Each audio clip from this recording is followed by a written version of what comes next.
মায়ের কি লীলা তা একমাত্র মাই জানে।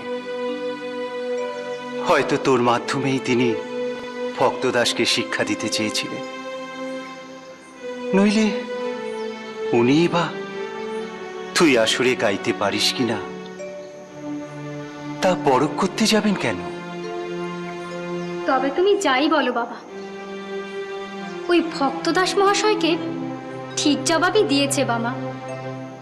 উনি শেষ পর্যন্ত হার স্বীকার করলেন তো বামার কাছে।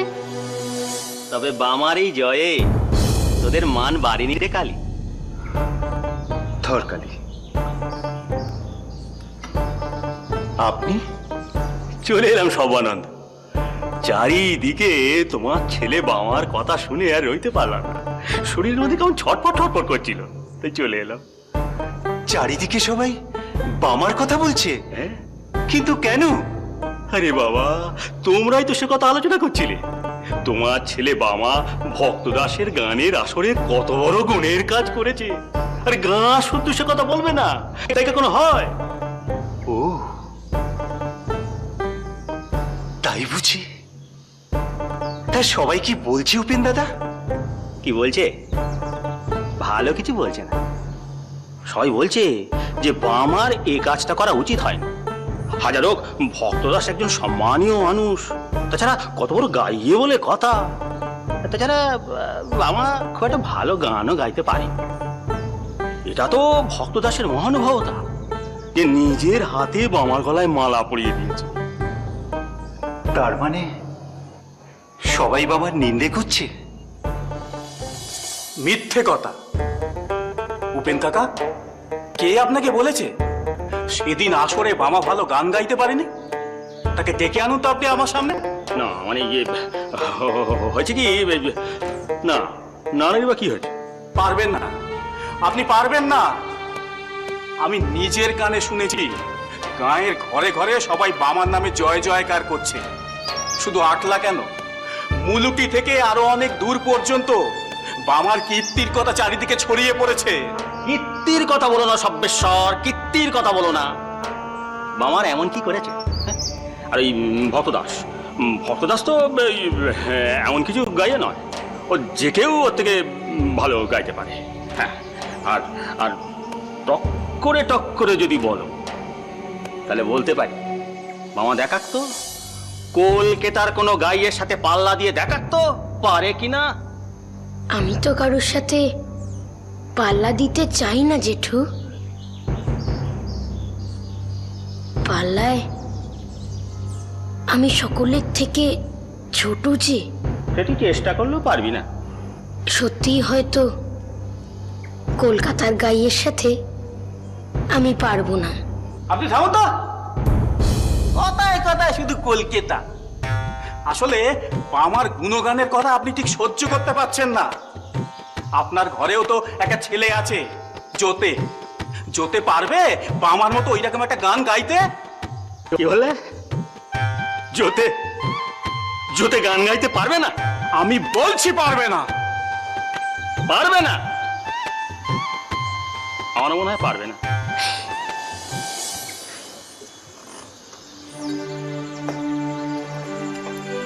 মা, তুমি তো আমায় কিছু বললে না? কি বলবো? সেদিন ওই উপেন জেঠু কি বলছিল মা?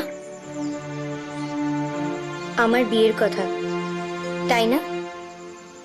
হ্যাঁ, যার সম্বন্ধে উপেন দাদা তোর বিয়ের সম্বন্ধ এনেছিল সেই নায়েব লোকটা নাকি খুব খারাপ। বাবারে বাবা, তিনটে বিয়ে করেছে লুকিয়ে। কি বাজে লোক রে বাবা। ওর সাথে তোর বিয়ে আমরা কিছুতেই দেব না। তাহলে কার সাথে আমার বিয়ে দেবে? অত কথা জেনে তোর লাভ কি শুনি? যাকে আমরা ভালো মনে করব তার সঙ্গে আমরা তোর বিয়ে দেব। দেখলি তো কেমন চমকে দিলাম তোকে। সত্যি রে, খুব অবাক কাণ্ড। তুই ফিরে এসেছিস? তুই অমন করে ডাকলে ফিরে না এসে কোনো উপায় আছে বল? কিন্তু তুই আমাকে ছেড়ে, তোর কাকা কাকিমাকে ছেড়ে, এই আটলা গাঁ ছেড়ে কোথায় চলে গিয়েছিলিস রে? আমি কোথায় চলে গিয়েছিলাম তা তো তুই জানিস বামা। তাহলে আবার আমায় জিজ্ঞাসা করছিস কেন? কি বোকার মতো কথা বলছিস তুই? তুই কোথায় চলে গেছিলিস আমি কি করে জানবো? জানিস না মানে? তাহলে তুই যে সেদিন আমার কাছে এলি, তুই কেমন করে এলি? আমি তোর কাছে? ধুত! হ্যাঁ, তুই সেদিন আমার কাছে এসে আমাকে ফিরে আসার কথা বললি। তারপর তারপর কত কি বললি আমার অত ঠিক মনে নেই। তারপর হঠাৎ তুই কোথায় চলে গেলি, আমি ঠিক কিছু বুঝতে পারলাম না। ও কিচ্ছু নয় রে নিতাই। আসলে তুই আমাকে খুব ভালোবাসিস তো, তাই তোর আমার কথা মনে হয়েছে। আর তাই তুই আমাকে স্বপ্নে দেখেছিস। স্বপ্ন? কিন্তু তা কেমন করে হয়? তোর ডাক শুনে আমি ওখান থেকে বেরিয়ে গেলাম, তারপর তোকে দেখলাম, তোর সাথে কথা বললাম। এত সব কি আর স্বপ্নে হয় নাকি? বললাম তো ও কিচ্ছু নয়। এবার তুই আমাকে বলতো, তুই কাউকে কিছু না বলে এরকম ভাবে কোথায় চলে গিয়েছিলি? আমাকে মামা কিছু বলতে বারণ করেছিল, আর তাই চুপি চুপি মামার সঙ্গে চলে গেলাম। কেন চুপি চুপি চলে গেলি কেন? মামা তো আমায় খুব ভালোবাসে, আর কাকা কাকিও আমায় খুব ভালোবাসে। তাই যখনই মামা আমায় একদিনের জন্য নিয়ে যেতে চাইতো, তখনই কাকা কাকি আমায় যেতে দিত না। তাই এবার মামা আমায় চুপি চুপি নিয়ে গেছিল। ও, আর এদিকে কি কাণ্ড ঘটে গেল বলতো? পুরো গাঁয়ের লোকেরা তোকে খুঁজে খুঁজে সারা হয়ে গেল। ভাগ্যিস বড় মা আমায় বলে দিল যে তুই পরাণ মামার ঘরেই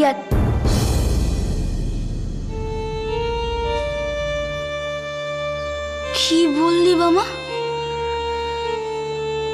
তার মানে তুই আগে থেকেই জানতিস আমি পরাণ মামার ঘরে আছি? আর তার মানে সেদিন রাতে আমি কিছু ভুল দেখিনি। যেরকম করেই হোক তুই আমার কাছে পৌঁছে গেছিলিস, কিন্তু কি করে? বল না বাবা, কি করে তুই পারলি? বল না। জানি না তো, আর আমি তোকে ও কথা বলতে পারবো না রে। আর বললেও তুই বুঝবি না। বোঝা সম্ভব নয়। কি বলছিস তুই মামা? নিতাইয়ের মামা নিতাইকে নিজের কাছে নিয়ে গিয়ে লুকিয়ে রেখেছিল? এ কি করে সম্ভব? জগতে অনেক কিছুই সম্ভব। পরাণ অন্ধ স্নেহে এমন কাজ করে ফেলেছে, সেই জন্য ওকে দোষ দেওয়া ঠিক নয়। কি যে বলো না তুমি, তার কোনো ঠিক নেই। নিতাইয়ের মামা নিতাইকে চুরি করে নিয়ে গিয়ে নিজের কাছে লুকিয়ে রাখবে? এ কেমন অন্ধ স্নেহ? নিতাইয়ের কাকা কাকিমার কথাটা একবার ভাবো তো, ওদের কি অবস্থা হয়েছিল? আত্মীয় হয়ে এমন জঘন্য কাজ কেউ করতে পারে? আমি তো ভাবতেও পারি না। ছি! জানো মা, নিতাইয়ের কাকা পরাণ মামাকে ঘর থেকে তাড়িয়ে দিয়েছে আর বলেছে পরাণ মামা যেন এই আটলা গায়ে আর কখনো না আসে। ঠিক করেছে, এইসব মানুষের সঙ্গে এমনটাই করা উচিত। তুমি অমন করে বলো না। আর যাই হোক, পরাণের উদ্দেশ্য খারাপ ছিল না। তুমি তো কখনো কারোর দোষ দেখো না। তোমার কাছে তো জগতের সব মানুষই ভালো মানুষ। কই, আমাদের হেম আর কাতুও তো বামাকে কত ভালোবাসে, কিন্তু ওরা কি কখনো এরকম কাজ করতে পারে? এরকম ভাবতে পারো তুমি? না, তা অবশ্য পারি না। ভালো কথা, তুমি হেমের কথা বলায় মনে পড়ে গেল। সেবার হেমরা বামাকে না নিয়ে যেতে পেরে আমাদের ঘর থেকে রাগ করে চলে গিয়েছিল। ওরা নিশ্চয়ই এখনো সেই কারণে আমাদের উপর অভিমান করে রয়েছে। আমি কি করব বলো? আমি তো কাতুকে কত করে বোঝানোর চেষ্টা করলাম,